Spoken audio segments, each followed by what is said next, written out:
कांग्रेस की यात्रा बनी कृत्रिम यात्रा, जहां से होकर यात्रा गुजर रही वहां की सड़कें हो रही ठीक। राजस्थान कांग्रेस का प्रभारी बनने के बाद न्यूज 18 से बोले सुखजिंदर सिंह रंधावा, जिसके खून में कांग्रेस वो खिलाफ नहीं, पंजाब से ज्यादा गुटबाजी राजस्थान में नहीं, बिना भेदभाव के करूंगा काम। जयपुर के 2 अधिकारियों के घर पर एसीबी की रेड, 6 से ज्यादा जगहों पर सर्च अभियान, सोने चांदी लग्जरी गाड़ियों समेत अकूत संपत्ति का खुलासा। तो राजू ठेठ हत्याकांड में बीकानेर की श्री डोंगरगढ़ पुलिस ने 2 लोगों को दबोचा, हत्याकांड से जुड़े होने की आशंका, दोनों आरोपियों को सीकर पुलिस और एटीएस ले गई अपने साथ। और न्यूज 18 राजस्थान की बादशाहत कायम, लगातार 9वें हफ्ते नंबर 1 पर बरकरार, प्यार और भरोसे के लिए शुक्रिया राजस्थान।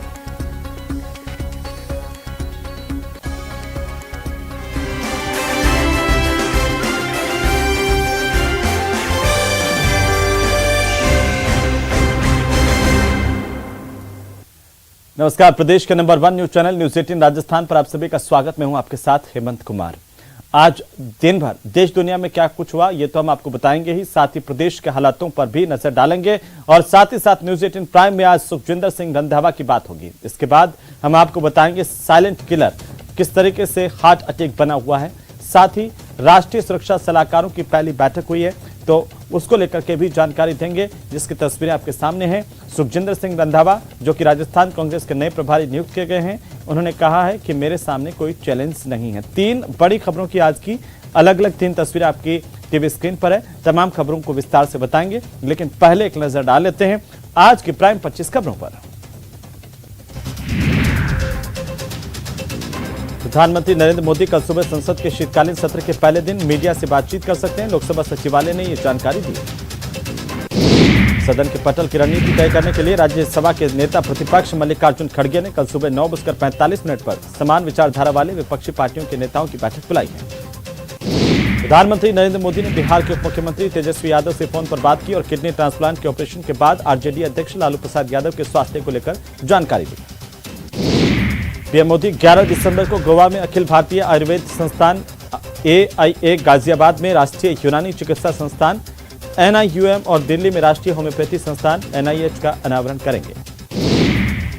दिल्ली में संसद के शीतकालीन सत्र से पहले सरकार की ओर से बुलाई गई सर्वदलीय बैठक और बैठक में सभी सांसद शामिल हुए, तो वहीं राजनाथ सिंह भी बैठक में मौजूद रहे। सर्वदलीय बैठक के बाद केंद्रीय संसदीय कार्य मंत्री प्रहलाद जोशी ने कहा कि हम हर मुद्दे पर चर्चा करने के लिए तैयार हैं। विपक्ष की ओर से कुछ सुझाव आए हैं, स्पीकर और चेयरमैन की अनुमति के बाद चर्चा होगी। सदन के शीतकालीन सत्र से पहले कांग्रेस सांसद अधीर रंजन चौधरी ने कहा कि हमने सरकार को कहा है कि जैसे हिंदू मुस्लिम के त्योहार होते हैं वैसे ईसाई लोगों का त्योहार भी होता है। दिल्ली में NSA अजीत डोभाल ने राष्ट्रीय सुरक्षा सलाहकारों सुरक्षा परिषद के सचिवों की पहली भारत मध्य एशिया की बैठक में गणमान्य व्यक्तियों का स्वागत किया। इसके बाद बैठक शुरू हुई। PDP प्रमुख महबूबा मुफ्ती ने कहा कि ये अफसोस की बात है कि कश्मीरी पंडितों की जानकारी सरकारी दफ्तरों से लीक हो रही है। इसकी जिम्मेदार यहाँ की सरकार है, सरकार को जवाब देना चाहिए। कर्नाटक रक्षण वैदिक संगठन में बेलगावी में महाराष्ट्र कर्नाटक सीमा विवाद को लेकर विरोध प्रदर्शन किया। इस दौरान पुलिस ने प्रदर्शनकारियों पर वाटर कैनन का इस्तेमाल किया। महाराष्ट्र के उप मुख्यमंत्री देवेंद्र फडणवीस ने कर्नाटक के सीएम से बात कर बेलगावी के पास हिरेबगवाड़ी में हुई घटनाओं पर नाराजगी जताई। सीएम मुंबई ने कहा कि दोषियों के खिलाफ सख्त कार्रवाई होगी। जम्मू कश्मीर में दक्षिण कश्मीर के शोपियां जिले के शिरमिल इलाके में सुरक्षा बलों ने एक IED जैसा पदार्थ बरामद किया, जिसे बम निरोधक दस्ते ने निष्क्रिय कर दिया। उत्तर प्रदेश के विधानसभा चुनाव के दौरान मुख्यमंत्री योगी आदित्यनाथ ने कहा कि हमारी सरकार ने 2018 में प्रदेश में 1 डिस्ट्रिक्ट 1 प्रोडक्ट की योजना लागू की, जिससे हर व्यक्ति को उसके अनुरूप कार्य देने में हमें सफलता प्राप्त हुई। मुख्य चुनाव आयुक्त राजीव कुमार ने दिल्ली में जर्मन विदेश मंत्री अन्नालेना बेयरबॉक को इलेक्ट्रॉनिक वोटिंग मशीन यानी कि EVM को प्रदर्शित किया और भारत की चुनावी व्यवस्थाओं से अवगत करवाया। केरल हाई कोर्ट ने आदेश दिया है कि सबरीमाला मंदिर में आने वाले लोगों को हेलीकॉप्टर सेवा या VIP दर्शन की पेशकश नहीं की जानी चाहिए। कोर्ट ने यह भी कहा कि मंदिर में किसी को स्पेशल ट्रीटमेंट नहीं दिया जाना चाहिए।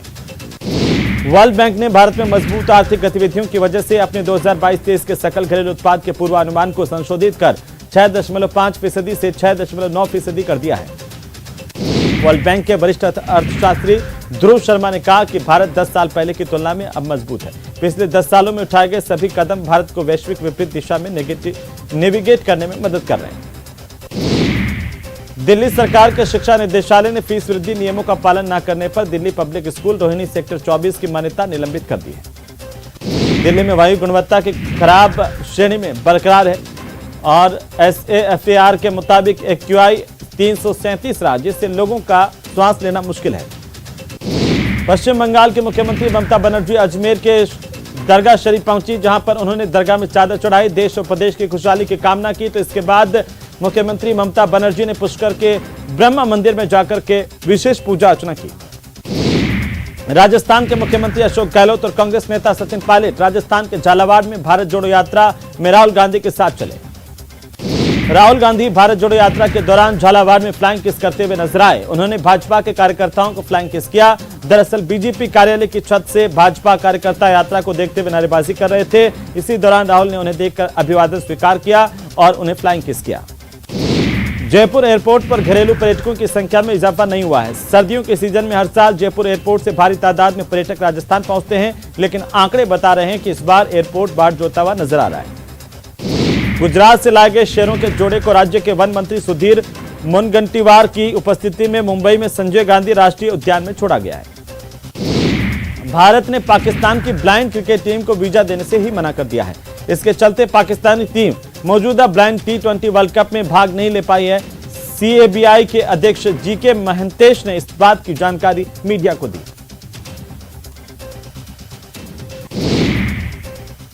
चलिए आगे बढ़ेंगे। सुखजिंदर सिंह रंधावा राजस्थान कांग्रेस के नए प्रभारी बनाए गए हैं और प्रभारी बनाने के बाद रंधावा ने न्यूज 18 से एक्सक्लूसिव बातचीत की। सबसे पहले न्यूज 18 से एक्सक्लूसिव बातचीत करते हुए रंधावा ने कहा कि मैं हर कार्यकर्ता की बात सुनूंगा, बिना भेदभाव के अपना दायित्व निभाऊंगा। कार्यकर्ता ही पार्टी की असली ताकत है। सुखजिंदर रंधावा हमारे साथ मौजूद हैं। पंजाब के पूर्व गृह मंत्री और पूर्व उप मुख्यमंत्री हैं सुखजिंदर रंधावा। रंधावा साहब, आपको बड़ी जिम्मेवारी दे दी गई है राजस्थान में, कैसे देखते हैं? पहली बात तो हाईकमांड ने जो मेरे ऊपर विश्वास जताया उसका मैं धन्यवाद करता हूं। और बहुत बड़ी बात है कि और स्टेट भी बहुत बड़ी है और पंजाब के साथ लगती भी है, तो वहां काफी लोग पंजाबी भी हैं वहां पे। हाँ, पंजाबी बहुत हैं और हर कम्युनिटी का आदमी है वहां, पंजाब के भी हैं और भी हैं। तो जाकर वहां सबसे पहली बात जो आपने कही है कि गुटबंदी की बात की है, गुटबंदी तो हर पार्टी में है, कोई भी पार्टी ले लें, पर देखेंगे जाकर गुटबंदी कैसे। पंजाब से ज्यादा नहीं गुटबंदी वहां। पंजाब का एक्सपीरियंस जो वहां जाकर हम उनको दिखाएंगे कि ना सब आपने खुद ही कहा कि पंजाब का एक्सपीरियंस वहां पे काम आएगा। तो पंजाब में जिस तरह के हालात हमने देखा पिछले दिनों में, पंजाब में कैप्टन अमरिंदर सिंह एक बड़ा नाम थे, कांग्रेस का एक बड़ा चेहरा थे और उनके रहते माना जाता था कि कांग्रेस में शायद कोई इस तरह का माहौल नहीं पैदा हो सकता कि उन्हें उतारा नहीं जा सकता। लेकिन जिस तरह से अंदरूनी माहौल बना, आप लोगों ने विद्रोह किया, सीधे लफ्जों में कहेंगे, कैप्टन अमरिंदर सिंह को हटा दिया गया, लेकिन उसके बाद भी आपकी गुटबंदी खत्म नहीं हुई, उसका नतीजा आपके सामने है। तो वहां पर आप कैसे देखते हैं? देखिए, जब वेस्टेड इंटरेस्ट हो जाए किसी लीडर का और ये हो जाए कि मैं बनूं, ये करूं, वो करे, अगर बनना तो हर कोई जाता है ना। मैं वही आ रहा हूं। कैप्टन साहब जब हमने 2017 में लेकर आए तो कैप्टन अमरिंदर सिंह को हमने कभी ये नहीं कहा था कि आप वहां जाओ, वहां हमने काम किया। उनको बस हमने बैठा दिया कि आप बैठो, आप लीडर बनिए और लीडरशिप जो है वो दीजिए। अगर लीडर बाद में जो वर्कर्स हैं, जो उनके साथ रहे हैं, उनका ही साथ छोड़ दे तो फिर कोई पार्टी नहीं बचती। ऐसा ही पंजाब में हुआ, पर राजस्थान में इससे अलग बात है। गुटबंदी है, गुटबंदी जाकर देखेंगे, पर सबसे ज्यादा मेरे को इस बात का है कि जो गुटबंदी वाले भी हैं वो ट्रेडिशनल कांग्रेसी हैं, हार्डकोर कांग्रेसी हैं, ब्लड में कांग्रेस है। उनका जो अगर पास्ट देखा जाए, उनका फैमिली देखी जाए, वो कांग्रेसी हैं। वो आदमी कांग्रेस के अगेंस्ट जा सकता है जो कांग्रेस में नया आकर या किसी को बाहर से लाकर किया जाए। जो आदमी कांग्रेस में बैठा है, मेरी बात ले लीजिए, आप सभी चैनलों ने चला दिया चीफ मिनिस्टर। मैं डिप्टी CM बन गया, मैंने कोई नहीं, किसी को नहीं कहा कि मेरे साथ गलत हुआ। मैंने कहा ठीक है, जो पार्टी ने डिसीजन लिया वो मैंने मान लिया। तो अगर मैं भी ऐसा वैसा होता तो कहता मैं तो जा रहा हूं, मैं तो छोड़ रहा हूं, आप मैं तो ये कर रहा हूं, मैं वो कर रहा हूं। लेकिन जो जज्बात आप अपने बता रहे हो, क्या आपके जज्बातों की तरह है? क्या आपकी तरह वो लोग समझेंगे? क्योंकि अभी ज्यादा समय नहीं हुआ, बगावत देख चुके हैं, एक तरफ युवा चेहरा, एक तरफ देखिए सीनियर नेता। मैं इसीलिए मैं कह रहा हूं कि मैं इन जो वहां दो बड़े लीडर हैं, मेरे फादर भी बहुत देर पीसीसी के 2 बार प्रेसिडेंट रहे, और खलोट साहब जब आईवाईसी के प्रेसिडेंट थे, मेरे फादर पीसीसी के प्रेसिडेंट थे पंजाब में। तो राजीव जी के टाइम में बहुत मैं भी कभी उनके साथ जाता तो ये सभी मिलते थे। और दूसरे जो राजेश पायलट थे, वो भी बहुत बड़ा उनका नाम था, और टेररिज्म के टाइम में पंजाब में उन्होंने बहुत काम किया और कांग्रेस के लिए भी बहुत काम किया। जिसके ब्लड में कांग्रेस है वो कभी कांग्रेस के अगेंस्ट नहीं जा सकता। ये टाइम आता जाता रहता है। तो कैसे किस तरह से निपटेंगे आप वहां पे इस हालात से? कैसे कांग्रेस को आप उस स्तर पर ले जाएंगे कि वहां पर आपकी सरकार फिर आ जाए? देखिए मेरा दिल और दिमाग जो है कांग्रेसी है। अगर मैं ग्रुपिज्म में जाऊंगा तो मैं बिल्कुल नहीं, लड़ाई को खत्म नहीं कर पाऊंगा। अगर मैं बिल्कुल इम्पार्शियल होकर कांग्रेस की और ठीक बात करूंगा तो दोनों ही, कोई ग्रुप नहीं रहेगा, बिल्कुल उनको होगा कि ये आदमी मेरे साथ नहीं है, मेरे भी साथ नहीं है, ये कांग्रेस के साथ है, वैसा आदमी होना चाहिए। तो फिर कांग्रेस कभी पीछे नहीं जाएगी, आगे जाएगी। कांग्रेस अध्यक्ष ने आपको क्या कहा जब जिम्मेदारी दी? खड़गे जी मेरे को एक बात की है कि जब मैं उनको सुनता हूं तो मेरे को लगता है कि कांग्रेस बोल रही है। जैसे वो आवाज उठाते हैं तो देखिए, कांग्रेस प्रेसिडेंट और कांग्रेस का ब्लड, मेरे को आज भी याद है कि जब हमारे जो पुराने लीडर थे ज्ञानी जैल सिंह जी और सरदार दरबारा सिंह जी, तो हम छोटे थे उस टाइम, जब भी बात उन्होंने की, उन्होंने कहा कि पहली लॉयल्टी, फर्स्ट लॉयल्टी जो है पार्टी को होनी चाहिए। फर्स्ट लॉयल्टी देश के लिए है, सेकंड पार्टी लॉयल्टी के लिए है। जो आदमी अपने रुतबे के लिए कि मैं चीफ मिनिस्टर बन जाऊं, मैं ये बन जाऊं, मैं वो बन जाऊं, वो तब पार्टी खत्म होती है अगर वो कहे कि मैं पहले कांग्रेसी हूं, उसके बाद कोई औहदा, कोई औहदा या कोई पावर है जो वो शेयर करूंगा, तो फिर तो कांग्रेस स्टेबल रहेगी। अगर पहले ही हमारे दिमाग में रहेगा कि मैंने तो यही बनना, इसीलिए मैं आऊं, अगर नहीं मिलेगा तो मैं छोड़ दूंगा, तो ऐसे आदमियों की कांग्रेस में बिल्कुल कोई जरूरत नहीं है। तो मेरी पहली जो फर्स्ट प्रेफरेंस होगी कि जाकर वर्कर्स और जो डेडिकेटेड कांग्रेसी हैं, जैसे पंजाब में भी कहते हैं कि जी वर्कर्स को पहचाना नहीं जाता, तो मेरा ख्याल है कि ऐसी बात नहीं होगी। वहां पे बड़े नेताओं की जगह आप पहले छोटे वर्कर तक जाओगे? मैं बड़ों को भी मिलूंगा, उनकी भी सेटिस्फेक्शन जो है वो जो ईगो सेटिस्फाइड करूंगा और वर्कर्स की ज्यादा करूंगा। तो सुखजिंदर रंधावा जो अब तक लोगों को रिसीव करते रहे, आज उन्हें वहां रिसीव किया जाएगा? नहीं, मैंने कहा आज पहले तो मैं देखते ही रहा हूं कि आगे हैं, उनको मिलना है, कैसे करना है। आज मैं देख रहे हैं कि सुखजिंदर, आज मैं देखूंगा। देखिए मेरे को एक्सपीरियंस तो है, क्योंकि मेरे फादर भी प्रभारी रहे हैं, वो भी जाते रहे हैं, मैं उनके साथ तो कभी नहीं गया था, पर बातें सुनता रहा हूं कि अगर क्लैरिटी है तो कांग्रेस बिल्कुल खत्म नहीं होगी। अगर क्लैरिटी नहीं है, अगर डाउट है मन में कि मैं ये करूंगा, मैं वो करूंगा, तो वैसा नहीं होगा। क्लैरिटी होगी और हाईकमांड को बिल्कुल डायरेक्ट और बिल्कुल स्पष्ट उनको बताया जाएगा कि ये आदमी ठीक है, ये आदमी नहीं ठीक, ये आदमी कांग्रेस की बात कर रहा है, ये आदमी कांग्रेस की नहीं बात कर रहा। तो अगर हाईकमांड को पता चल जाए तो कांग्रेस बिल्कुल इकट्ठी और ठीक तरीके से चलेगी। तो ये थे सुखजिंदर सिंह रंधावा, राजस्थान पहुंच रहे हैं, राजस्थान के नए इंचार्ज नियुक्त किए गए और दावा कर रहे हैं कि वहां पे जितनी भी गुटबंदी हो उसे खत्म करेंगे और मिलकर पार्टी को आगे ले जाएंगे और सत्ता में एक बार फिर से कहते हैं, दावा करते हैं कि कांग्रेस को लेकर आएंगे, लेकिन वर्कर की सुनी जाएगी। ऐसा नहीं कि जो बड़े नेता कहेंगे वही होगा, वर्कर को तवज्जो दी जाएगी पार्टी में, और जो भी हालात होंगे हाईकमान को वही स्थिति बताई जाएगी। कैमरामैन राजेंद्र कुमार के साथ नपेंद्र सिंह ब्रार, न्यूज 18 चंडीगढ़। तो खबरें अभी और भी हैं, लेकिन फिलहाल वक्त हो चला एक छोटे से ब्रेक का, जल्द लौटेंगे।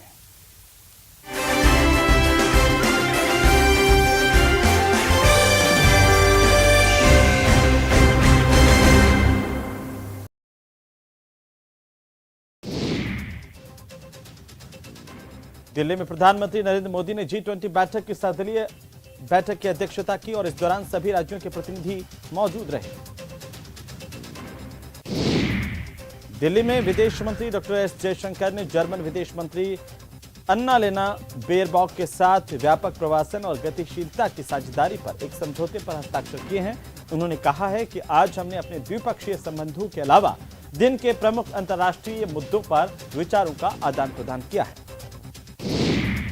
गुजरात विधानसभा चुनाव के लिए दूसरे चरण में प्रधानमंत्री नरेंद्र मोदी ने मतदान किया। इसके बाद प्रधानमंत्री ने कहा कि लोकतंत्र का ये उत्सव है, इसे मतदाताओं ने उमंग के साथ मनाया। मैं इसके लिए अभिनंदन करता हूं। मैं चुनाव आयोग को भी बधाई देता हूं। गुजरात में केंद्रीय गृह मंत्री अमित शाह ने अहमदाबाद में अपना वोट डाला। इस दौरान शाह ने कहा कि मैं सभी से वोट डालने की अपील करता हूं, खासकर पहली बार मतदान करने वाले युवा लड़के लड़कियों को वोट डालना चाहिए। प्रधानमंत्री नरेंद्र मोदी की मां हीराबेन मोदी ने गुजरात विधानसभा चुनाव के दूसरे चरण के लिए गांधीनगर के रायसेन प्राइमरी स्कूल में अपना वोट डाला। तो गुजरात विधानसभा चुनाव के दूसरे चरण के समापन के बाद मतदान अधिकारियों ने ईवीएम और वीवीपैट को सील किया। सभी मतदान केंद्र पर ईवीएम और वीवीपैट को सील किया गया है। उत्तर प्रदेश के मैनपुरी सीट पर भी आज उपचुनाव हुए हैं। इस दौरान समाजवादी पार्टी के अध्यक्ष अखिलेश यादव वोट डालने सैफई पहुंचे और पत्नी डिंपल की जीत का दावा किया है। मैनपुरी लोकसभा उपचुनाव के लिए समाजवादी पार्टी की उम्मीदवार डिंपल यादव ने कहा कि समाजवादी पार्टी मैनपुरी उपचुनाव अच्छे वोटों से जीत रही है। लोग इस बात को समझ रहे हैं कि भाजपा गलत तरीके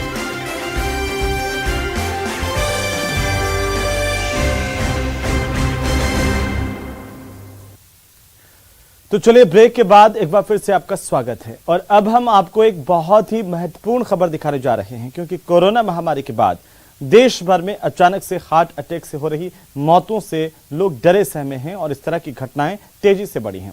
वहीं डॉक्टर भी इन मौतों को लेकर के हैरान हैं, परेशान हैं। एक रिपोर्ट देखिए।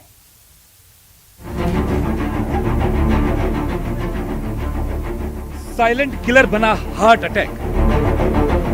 हार्ट अटैक के बढ़ते मामलों की वजह क्या है? क्या कोरोना के बाद हार्ट अटैक के मामले बढ़े हैं? क्या कोरोना ने किया दिल को कमजोर? कोरोना महामारी के बाद अचानक हार्ट अटैक से मौत के बढ़ते मामलों ने लोगों को डरा दिया है। तो वहीं एक के बाद एक हार्ट अटैक की घटनाएं सामने आने के बाद डॉक्टर भी परेशान हैं।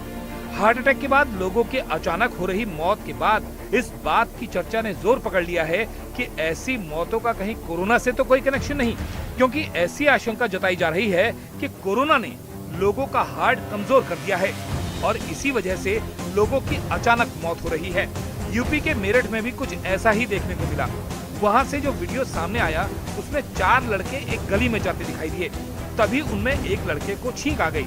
इसके बाद उसने अपने साथ चल रहे दूसरे लड़के के कंधे पर हाथ रख दिया, लेकिन कुछ ही पलों के बाद वो अचानक सड़क पर गिर गया। उस लड़के को अस्पताल पहुंचाया गया, लेकिन अस्पताल में उस लड़के की मौत हो गई। हाल ही में ऐसा ही एक वीडियो वाराणसी से भी सामने आया था।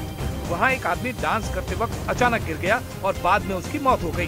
बताया गया कि मनोज विश्वकर्मा नाम का ये शख्स एक शादी समारोह में गया था। इसी दौरान डांस करते हुए उन्हें हार्ट अटैक आ गया और उनकी मौत हो गई। मनोज विश्वकर्मा की उम्र महज 40 साल थी। मध्य प्रदेश के जबलपुर से भी बेहद हैरान करने वाला वीडियो सामने आया। वहाँ एक यात्री बस के ड्राइवर को हार्ट अटैक आ गया, जिसके बाद बेकाबू बस ने 6 यात्रियों को रौंद डाला। लोगों को पहले तो लगा कि शराब के नशे में बस ड्राइवर ने लोगों को रौंद दिया, लेकिन सच्चाई जानकर सब हैरान रह गए। बस के ड्राइवर को हार्ट अटैक आया था, जिसके बाद बस बेकाबू हो गई और ट्रैफिक सिग्नल पर खड़े यात्रियों पर जाकर चढ़ गई। इस घटना में 6 यात्री बुरी तरह जख्मी हो गए। लोगों ने जब बस ड्राइवर को पकड़ने की कोशिश की तो वो अपनी सीट पर बेहोश मिला, जिसके बाद उसे अस्पताल में भर्ती कराया गया, लेकिन डॉक्टरों ने उसे मृत घोषित कर दिया। इधर मध्य प्रदेश के इंदौर में दूध बेचने वाले एक शख्स की अचानक मौत हो गई।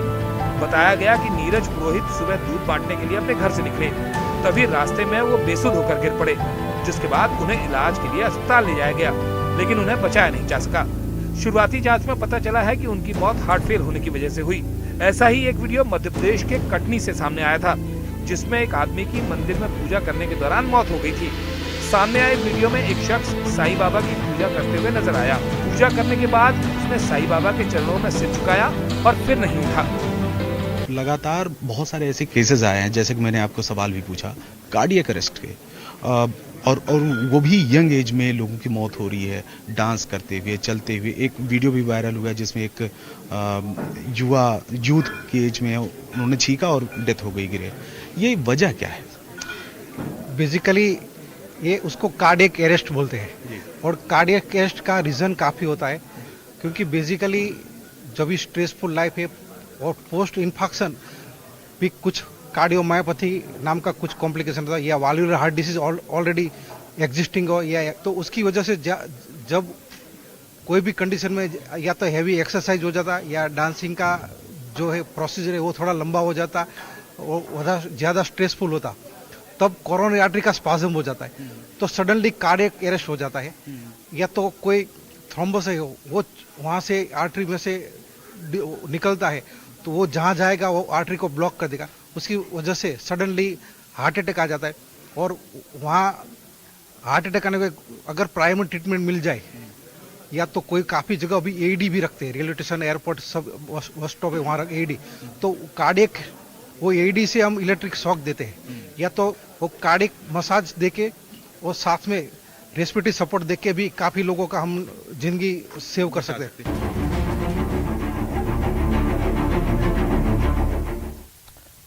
और चलिए अब बात करेंगे एक वायरल वीडियो की। हाल ही में सोशल मीडिया पर एक वीडियो वायरल हो रहा है। इस वीडियो में देखा जा सकता है कि एक महिला अपनी स्कूटी को एक मंदिर के गेट के सामने स्टार्ट करती है और तभी इसका बैलेंस बिगड़ने के बाद वो मंदिर परिसर में स्कूटी समेत पहुंच जाती है। सोशल मीडिया पर यह वीडियो तेजी के साथ वायरल हुआ और इस वीडियो को देखने के बाद यूजर्स अपनी हंसी को रोक नहीं पा रहे हैं। वायरल हो रहा यह video social media platform Twitter पर पोस्ट किया गया है। इस वीडियो को एक ट्विटर यूजर ने शेयर किया। कमेंट में लोग लिख रहे हैं कि भगवान सर्वशक्तिमान है, वे जब अपने दरबार में बुलाएगा आपको जाना ही पड़ेगा।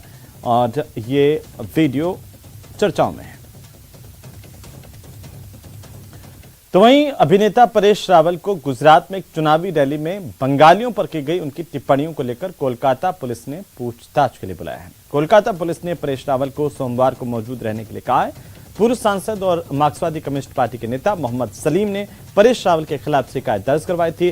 सत्तारूढ़ भाजपा के लिए प्रचार करते हुए परेश रावल ने कहा था कि गुजरात के लोग महंगाई को सहन करेंगे, लेकिन पड़ोस में बांग्लादेशियों और रोहिंग्या को नहीं। उन्होंने मछली पकाने के स्टीरियोटाइप का इस्तेमाल किया, जिसने बंगालियों को नाराज कर दिया है।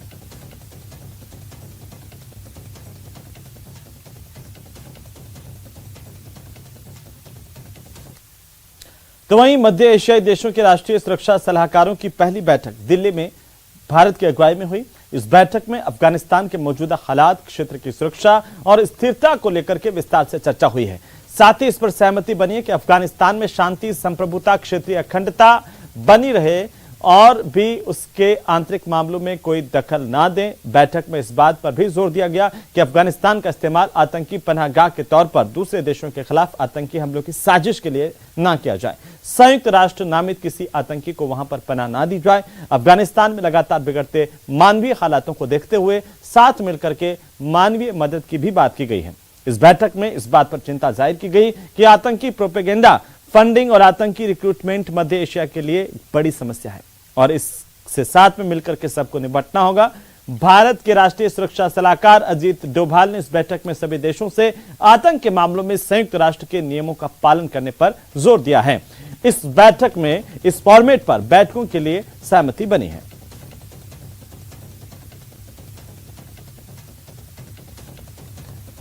तो चलिए आगे बढ़ेंगे और इसी बीच एक बड़ी खबर से हम आपको रूबरू करवा दें। महेंद्र मीणा हत्याकांड को लेकर के बड़ी जानकारी सामने आ रही है। पुलिस बदमाशों की तलाश में जुटी हुई है। पुलिस ने 3 आरोपियों के फोटो जारी किए हैं। सूचना पर इनाम की घोषणा की है। 1 दिसंबर को गैंगवॉर हुई थी। प्रतापनगर में महेंद्र मीणा की हत्या की गई थी। इससे लेकर के फोटो पुलिस ने जारी किया है। महेंद्र मीणा हत्याकांड को लेकर के ये बड़ी जानकारी, ये 3 फोटो पुलिस की ओर से जारी किए गए हैं और जो भी इनके बारे में इत्तला स्थानीय पुलिस को देगा, राजस्थान पुलिस को, उसके ऊपर इनाम भी घोषित किया गया, तो उसको इनाम भी मिलेगा। ये फोटो जरा गौर से आप देख लीजिए। महेंद्र मीणा हत्याकांड में सबसे बड़ी अपडेट है। 1 दिसंबर की वारदात में इन आरोपियों के फोटो जो आपकी टीवी स्क्रीन पर है। अगर इन्हें कहीं पर भी देखें तो इनकी जानकारी आप पुलिस को दे सकते हैं। और इसी बीच बीआईएस की बड़ी कार्रवाई को लेकर बड़ी जानकारी सामने आ रही है।